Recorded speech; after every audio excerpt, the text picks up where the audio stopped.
НАТО ги препознава и инвестициите во стратешките коридори 8 и 10 како дел од одбранбеното трошење на Македонија, што значи дека иако официјално оваа година државава ќе издвои 2,18% од својот бруто домашен производ за одбраната, реалната бројка веќе се приближува кон издвоени 4%, вели ресорниот министер Владо Мисајловски. Тој најави дека идната година буџетот на министерството би се зголемил доколку Македонија наскоро договори нов пакет за воена помош на Украина.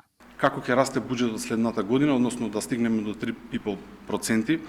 Во делот на 1,5% ќе бидеме со нашиот буџет за следната година можеби и 4,30, но сето тоа зависи од динамиката како се движат и изградбата на терен и сите оние проекти. Доколку го завршиме овој процес за Украина и пакетот што заедно го договараме, тогаш буџетот на министерството што повеќе порасне.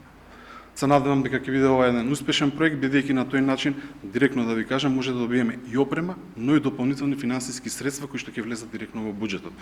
Што се однесува на платите на армиските припадници, Мисајловски посочи дека со започнатите преговори за нов колективен договор очекува таа да се зголеми, но и најави решение за војниците над 45 години, преку кое тие ќе може да останат да работат во армијата или министерството. За условите во касарните пак министерот вели дека се издвоени 12 милиони евра, меѓу другото и за реновирање на дотраените објекти.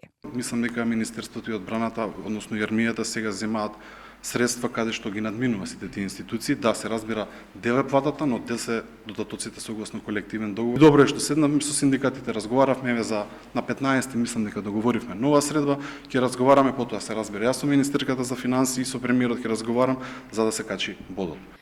Министерот најави и нови договори за воена опрема со САД, како дополнување на досегашните со износ од 339 милиони евра, но и нов пакет опрема од Европската унија за македонската армија преку Европскиот мировен фонд.